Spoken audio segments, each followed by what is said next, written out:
Hey, all right. So midterms are over. Big stuff going on here in the U.S. And this is a very important time to start watching the news. So this is a current events episode because here is something very interesting that's going on.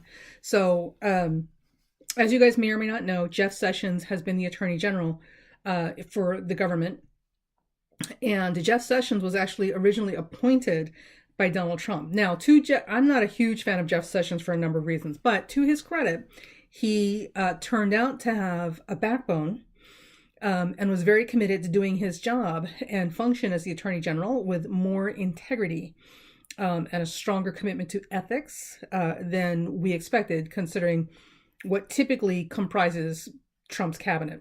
Again, we see how closely aligned those people have been with integrity and ethics so far, right? So, in any event, as a result of this, because he wasn't towing the party line and he wasn't, we can only speculate, but it appears that because he wasn't going to give special dispensation or favor to 45, 45 decided that, he was a horrible, awful person and needed to go.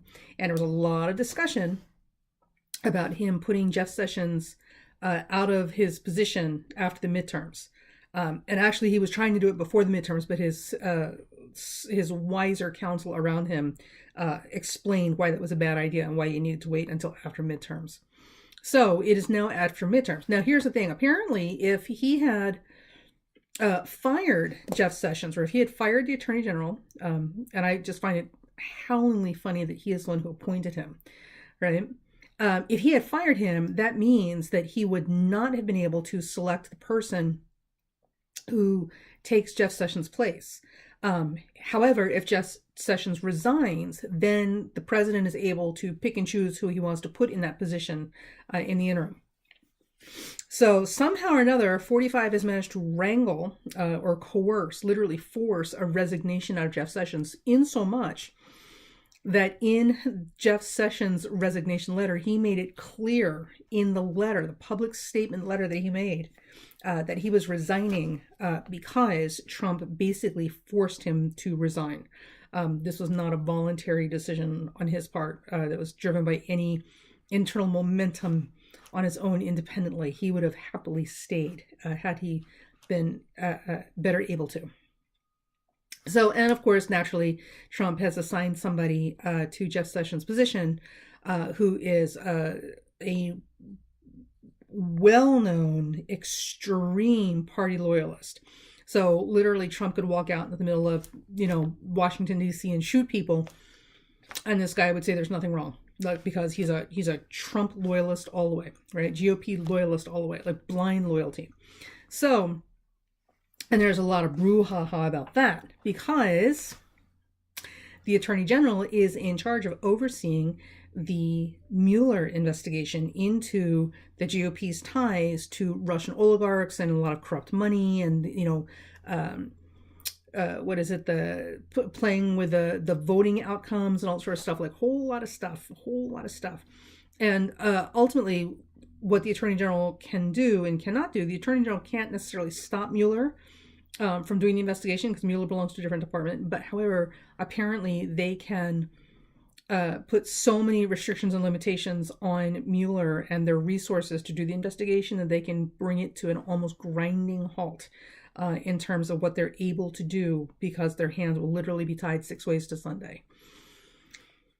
So this is the state of affairs right now with our Attorney General and the Mueller investigation and all the things that could potentially not only have 45 impeached, but have him, his family, and the whole nasty lot of corrupt ones in the cabinet around him all going to jail, with the ones who are already heading to jail. So this is not a surprise. Everybody knew this was coming. Or, well, not everybody, but, certainly people in the know knew this was coming. So this is interesting to watch. Now, here's why this is important to us. Astrology is wonderful, right? So this resignation apparently came out yesterday. All right. So guess what happened yesterday? Jeff Sessions turned in his forced resignation yesterday. Jupiter changed signs. Jupiter went from 29 so many minutes Scorpio and slid right into Sagittarius yesterday.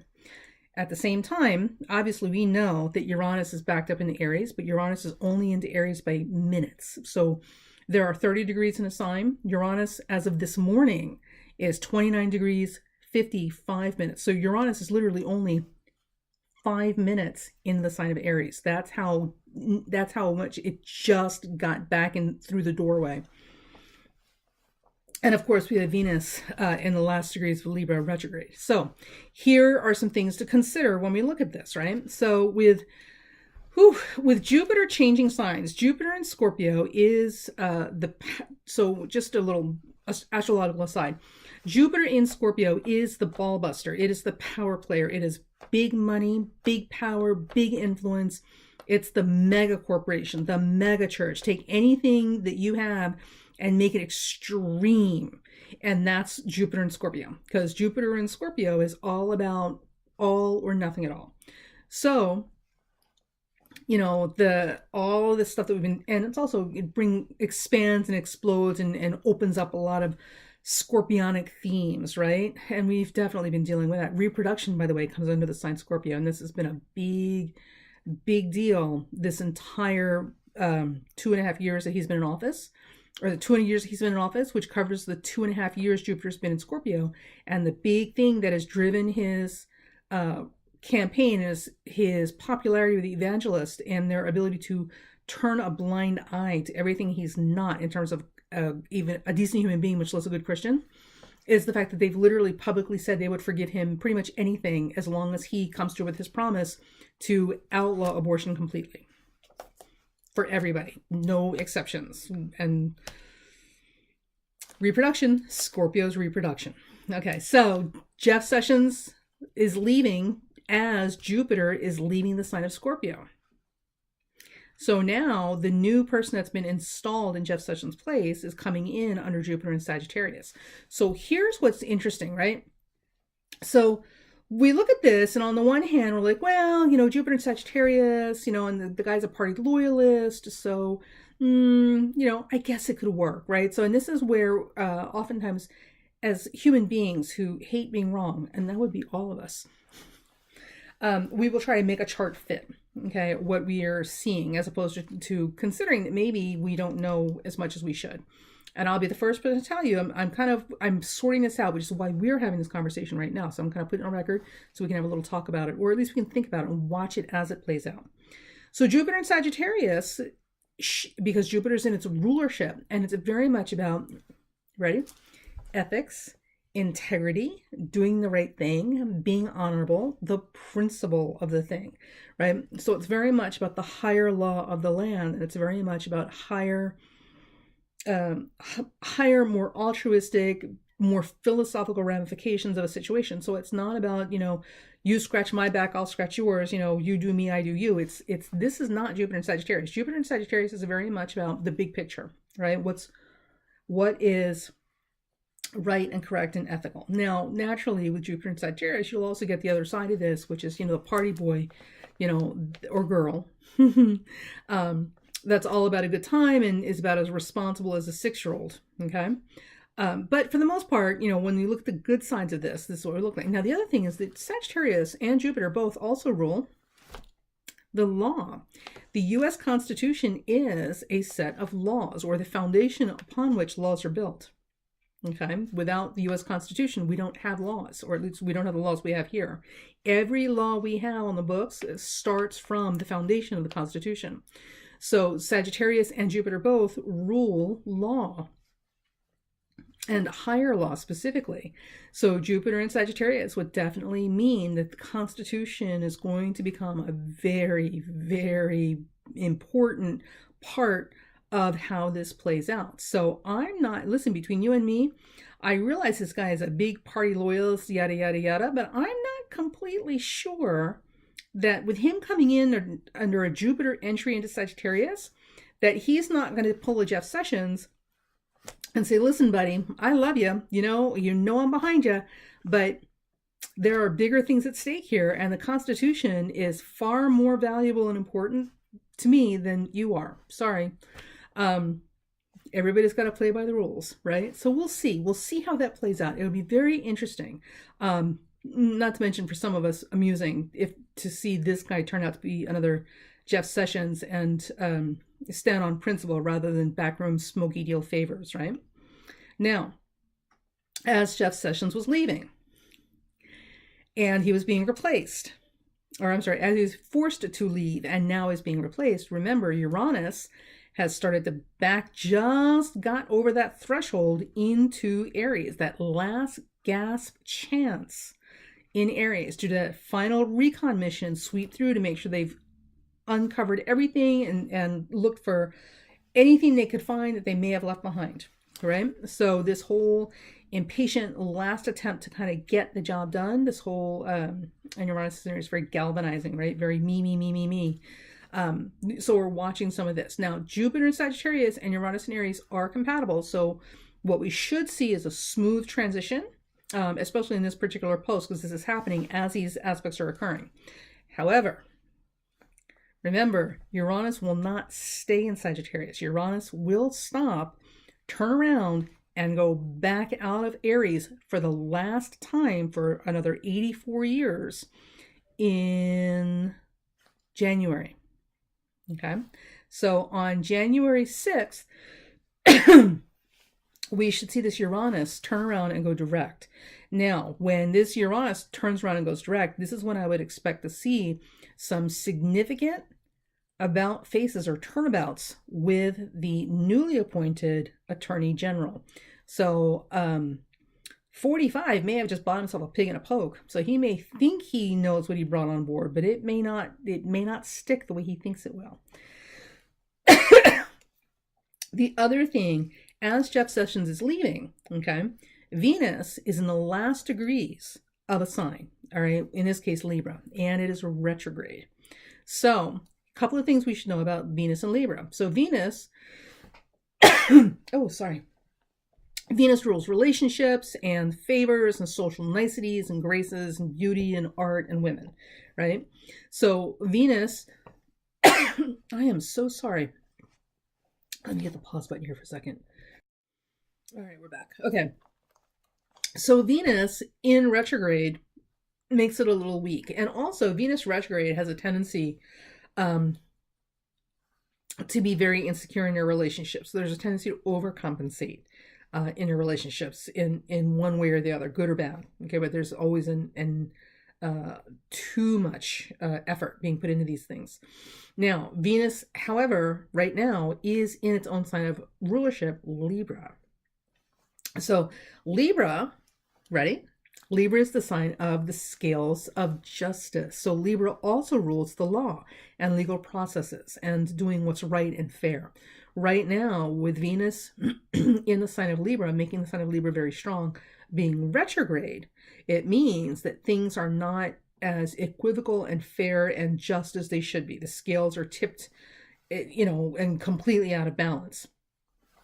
However, and it's at the last degree. So again, the whole business of this is a last chance to get something done, right? To kind of go back and do whatever it is you're trying to get away with or accomplish before everything changes. Now, Venus is going to go direct. Venus will turn around and change direction, which is also going to tip the scales and return them back to more even keel. We should see a turning point, a pivotal turning point where this Attorney General shift has occurred this month, and it will happen around the 16th. So when I give you the dates, give yourself a day or two ahead or behind. I haven't exactly gotten it down to day and exact hour when things kick in, but definitely around the 15th.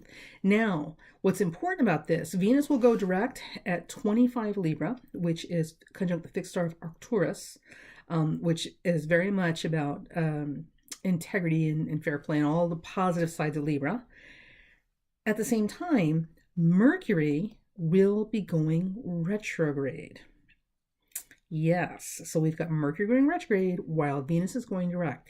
So what that suggests, the picture that this paints is this sense of like a boat or a ship that's kind of wobbling in the ocean, like, oh my God, we're going to tip over, we're going to capsize, holy crap, right? Sort of righting itself. Okay, so now it's stable. Venus has gone direct. Now it's stable and it's even, oh, we can breathe, we're safe, right? Except now the boat is turned around and it has to go back to the place it was coming out of. So it's not able to move forward. It actually has to go back to its original launch location or its point of origin to redo something.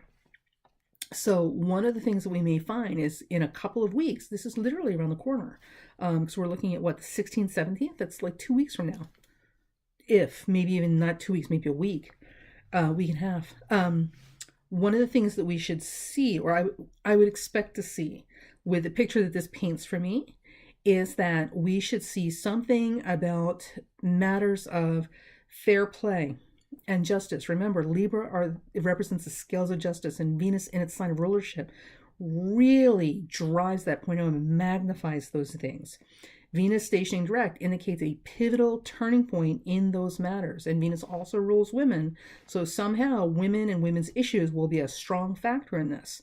At the same time that Mercury is going backwards. So Mercury is going back over old ground and old material and digging back in the boxes that we thought we had finished with. So we're rehashing some old stuff. And this makes perfect sense and is further emphasized by the fact that we have Uranus, which is still retrograde. And again, the whole last gasp recon mission going back through the towns we've taken over to make sure we haven't missed anything.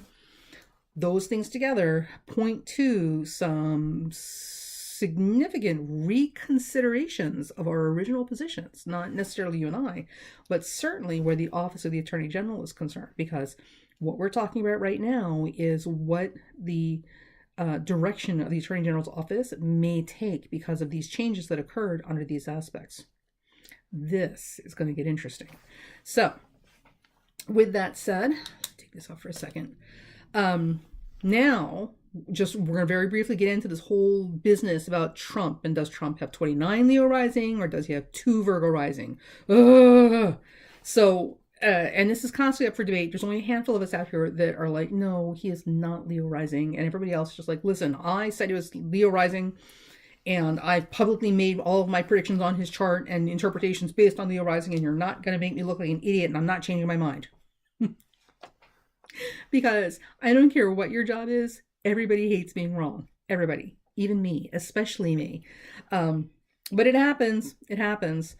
So, and just a sidebar, like, so the whole thing's like, oh, well, it's on the birth certificate. Well, yeah, and Trump's mother also apparently practiced a little bit of astrology herself. So it's not unthinkable that she goosed the time a little bit if she had anything to do with writing down the time or whatever. Like, there's a lot of stuff that goes on when you write down birth times, and it's not unusual for birth times to be wrong by a minute or 2 minutes, because honestly, when a woman is giving birth to a baby, the labor and delivery team doesn't care what time the baby came out. Their urgent focus is whether the baby is breathing and whether the mother's okay and not bleeding out.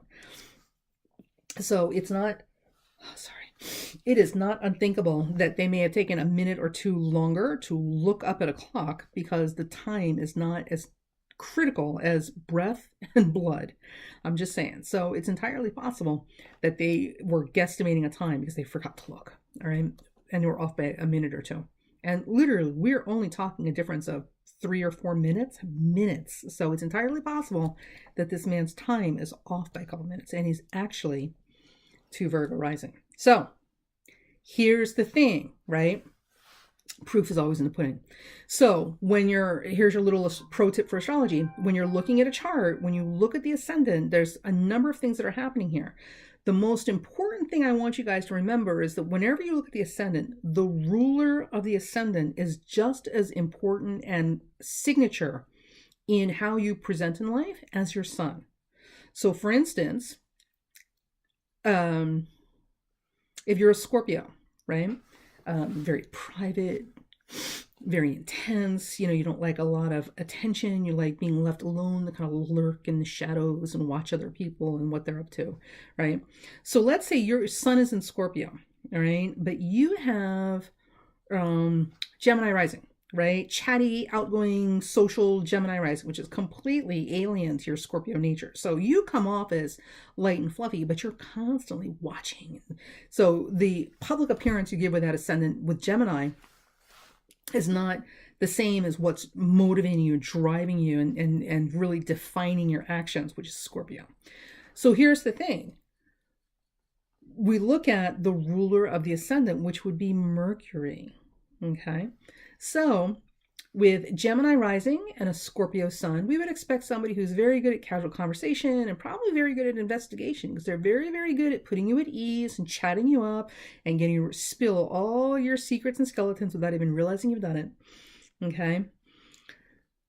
But the ascendant ruler is going to tell us a lot about your personality and also who you are. So if you have Mercury in, let's say, Leo, you're a Scorpio with Gemini rising, your chart ruler is Leo, right? So you're essentially a Scorpio-Leo combination. So that Scorpio sun is going to present through very strong communication, like communication and how you talk and your ability to get information from sources around you is going to be like your signature. That Mercury in Leo is going to make you much more outgoing and much more dramatic and much more theatrical in terms of putting on a public face than any other Scorpio normally would be. Now, if we had the same chart, Sun in Scorpio, Gemini rising, but that Mercury was in Cancer, right, instead of Leo. So now instead of Leo, you've got Mercury in Cancer. Now what you're going to have is somebody who, again, very private, very intense, very good at getting information from sources around them. But with Mercury in Cancer, it's going to emphasize that private nature, that very self-protective nature. They're going to be very invested in not being upfront and in your face about with anybody, very secretive, very kind of off to the side. Because Cancer does not like people in their business. Not at all. So, you know, Mercury ruling the chart, whether it's in Cancer or Leo, gives us two very, very different presentations. Okay. If it's a different sign ruling the ascendant, obviously it's a different planet ruling the ascendant. So in Trump's case, what we have is either the sun as his chart ruler or Mercury as his chart ruler. All right. If he has Mercury as his chart ruler, his Mercury is in Cancer. Okay. And Mercury in Cancer, well, I'm not going to get too much in the chart here, but Mercury in Cancer is a very different expression than the sun in Gemini. Okay. And, you know, the challenge with anybody with Leo rising is because the sun is fundamental to the chart. The sun and the chart ruler as the sun tends to make them much more specific in how that's expressed. That's a whole of the conversation. Anyway, so one of the things that we can look for to kind of figure out if this is actually Virgo rising or Leo rising for this man's chart are the transits that hit the chart rulers. So here's the thing. With Leo rising and 23 Gemini as his sun ruling the chart, we don't have any major transits coming up immediately that we can watch. Okay, so we shouldn't actually see, other than this Mars opposition, we really shouldn't see any major things going on with him this month. Okay, or even next month. Yeah, not even really next month, because there's nothing really here. Yeah, there's nothing really here like setting off his chart. However, if he is Virgo rising, that means Mercury rules his chart. If Mercury rules his chart, we should see some significant life-changing events occurring over the next 3 months. And here's why. In January, there will be an eclipse at 15 Capricorn. That eclipse at 15 Capricorn gets triggered immediately. Where was I going with this? Sorry. That eclipse at 15 Capricorn is going to get triggered immediately. This is a very, very big deal because it's being triggered by Pluto and Saturn. Whew, Pluto and Saturn. Oh my God. And he will be taking this from his 11th house, I believe. Hang on, let me find the chart. Oh, I can't find it. It's here somewhere. Anyway. But along with that, remember, we're looking for Mercury, something to trigger his Mercury if he is in fact Mercury rising or Virgo rising. So this month, next month, December 6th, give or take a day, if he is in fact Virgo rising, Mercury will station direct. Mercury would be his ruler, and transiting Mercury will station direct at 27 Scorpio, which will square his Mars in the 12th house in Leo. And that should give us some indication. Well,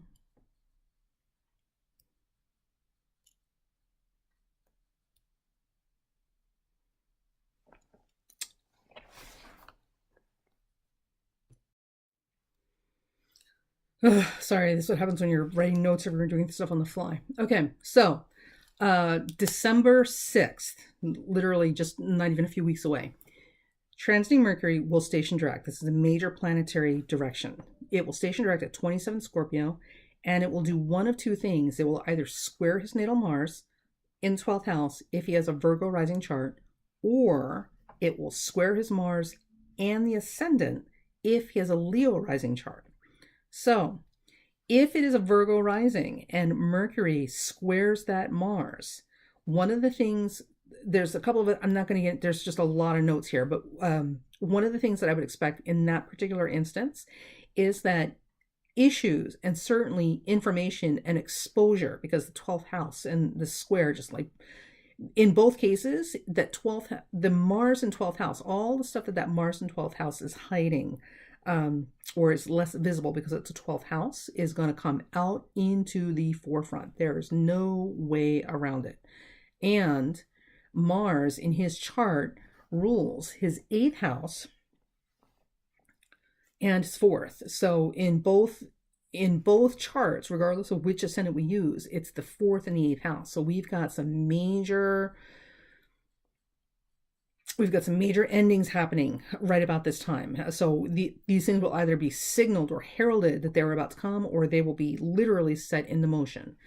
If Mercury rules the chart, if he has Virgo rising, his finances and his income from his businesses will literally be all dragged out in the open, like with no exception. Like it's all coming out in the wash now. So that hand will be forced to be played. He's not going to be able to get around that. If he is Leo rising, one of the things that we can expect is his personal finances will be revealed or exposed. However, his business income will still be hidden or protected, kept away from view more successfully. Either way, we're still looking at the beginning of the end, because the 4th and the 8th house are involved. And also income from real estate. So a lot of stuff is going to go back specifically to investors, loans, debts, because 8th house stuff, as well as real estate and land holdings, because that's the 4th house, and also family money, family ties, and possibly ties to big families. So it will be interesting. So let's see what happens come December, in terms of what gets flushed out of the bushes. Okay, so the hunt is on. So with him, just on an aside, with him, one of the things that we're looking at is he Mercury ruled or is he Sun ruled? I still say he's Mercury ruled. But my thing is natal astrology. Like, I deal with people more than current events and stuff like that, because I don't really care about predicting winners of political events. Sport games, yes, but not political events. And in terms of natal astrology, he doesn't fit the sun. He doesn't fit Leo rising with Sun Uranus conjunction in 10th. That makes no sense. Okay. So Saturn at 15. Let me take a look at this real quick. So Saturn at 15. This is a very big deal. We're going to talk about that as we get closer to it. Saturn activating at 15-degree eclipse in January is a very, very big deal. And auspicious. So it should be good. The best of times and the worst of times. Now, with him, this 15-degree eclipse will be coming out of his 5th house in both charts, no matter what ascendant we use. And it will be squaring his Jupiter retrograde in the 2nd. And Jupiter makes a wide square to that Venus-Saturn conjunction. Well, that's not going to be fun. And it's going to be quincunxing his Uranus. Oh, interesting. So there is the possibility, and Saturn rules what in his chart? 7th, 5th, and 6th. So here's another one. So this Saturn activating the eclipse in January, depending on which chart we use, either impacts only his 6th house, so it would be his everyday work routines, and that's going to be Leo rising. So it's just his everyday activities and subordinates, more shakeups there. Or it will absolutely pull in his 5th house and his 6th house. If he has the Virgo rising chart. If he has the Virgo rising chart, it pulls in his 5th and his 6th. There are some, and it's squaring that Jupiter.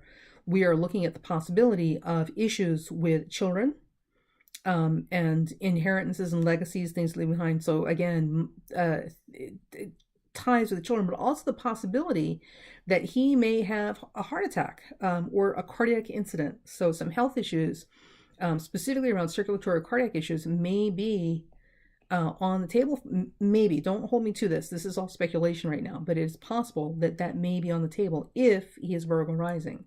If he's Leo rising with that Saturn eclipse in January, what I would probably look for is not so much the kids or cardiac issues, as much as just more nonsense with his underlings.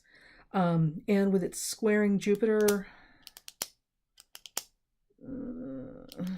retrograde in the 2nd house, I would probably, because Jupiter would rule, in a Leo rising chart, Jupiter would rule his 5th. So that Saturn in the eclipse squaring is Jupiter.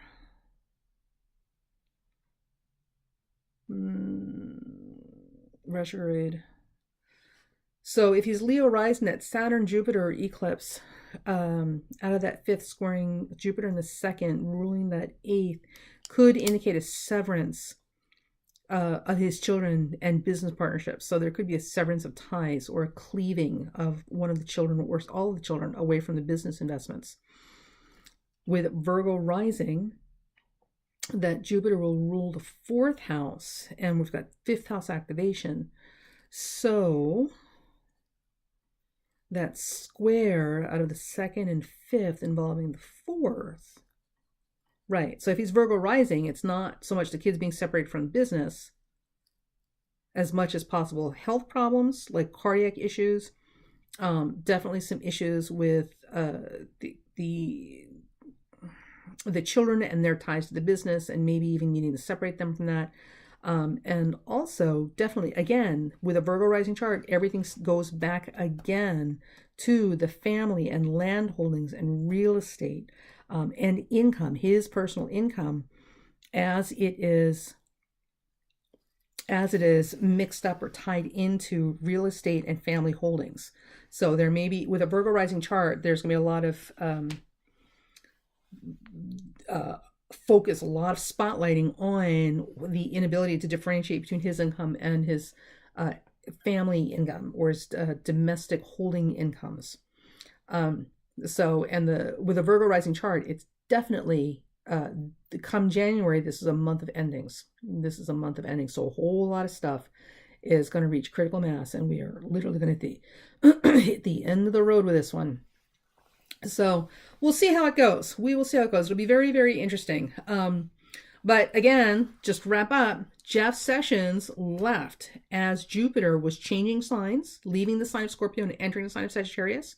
And Uranus had backed up by minutes into the sign of Aries, and Venus in the last degrees of Libra. So Sessions moving out and the other one moving in promises to be some interesting things. And remember, the way these planets are shaping up, what Trump thought he was bringing on board may not be what he ends up with. So he may have essentially bought a pig in a poke, or a Benedict Arnold, without even realizing it. And he thought Sessions was a problem. So it will be interesting to see what the new AG does before the next, before the next 3 months are up. Because come January, it'll all be out there. It will all be out there. There'll be no questioning or speculating about what this guy's going to do, or how he's going to do it, or where his allegiances lie, whether it's to the Constitution, to the president, to the party, or himself.